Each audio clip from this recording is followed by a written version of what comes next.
fun part. There are many types of agreements. Okay?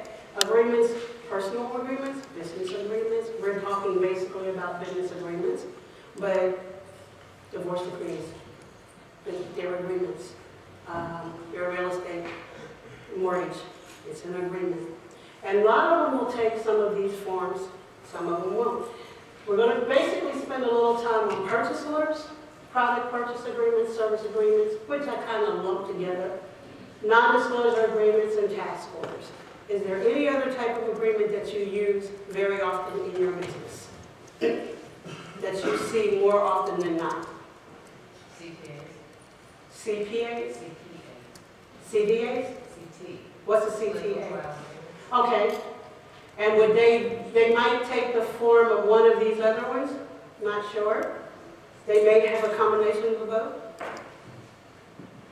Let me know if we don't cover some of the tenets of that agreement. If not, we'll talk a little bit about your CTA. Okay? Any other kinds of agreements? So I service agreements. Does that also include master service agreements? She's coming up here and going to the next module. Okay. So we're going to talk about basically these 5 because I think they're the 5 that we see the most often. But again, if we don't cover what you're used to working with, just, yeah, you know, we're not a big enough group where you can't just say, hey, okay? Purchase orders. They're the fun ones.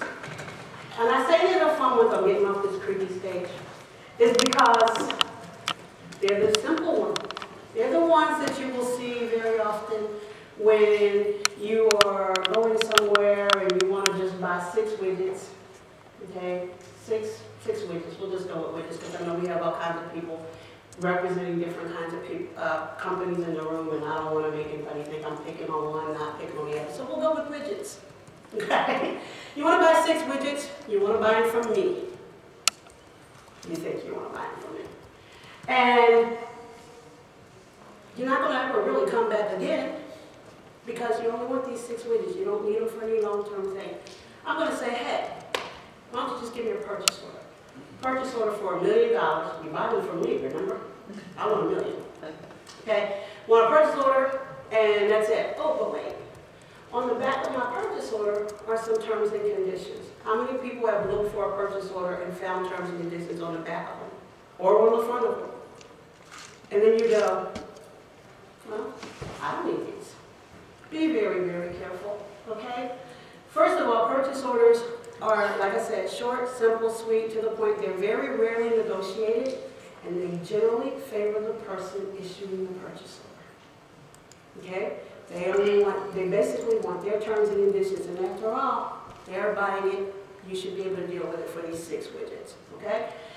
You have to be real careful about this because if you don't put in your CTA or in your master agreement or in your service agreement or whatever else you're negotiating, something that disclaims those, you could end up with what? See, you're asleep already, and I've only been talking 10 minutes. You're going to end up at a minimum with possibly conflicting terms and conditions. And then which ones will take precedent? It's your guess, right? Then it's all ugly and all kinds of stuff. So make sure, regardless, if you're getting a purchase order, make sure your contract has something in there that disclaims any other terms and conditions that were in a purchase order or anything else. Okay? Your product purchase agreement or your service agreement, to your point, this is often done as an MSA. Okay?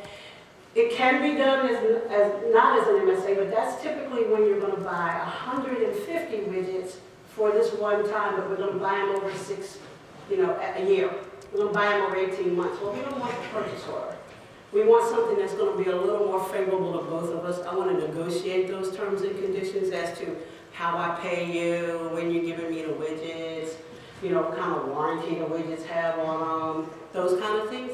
So very often you'll see them as MSAs, but they can actually stand alone without an MSA. The difference between them when they're an MSA is that it typically will just have the legal terms and conditions in it, and you'll just put task orders against them. So if you have a relationship with the buyer or the seller, you're going to tend to want something that's a little more long-term, something that has a lot more in it, that you've negotiated pretty well. That's when you will usually make that product purchase agreement or CTA or service agreement a master. Okay? Anything so far? Okay.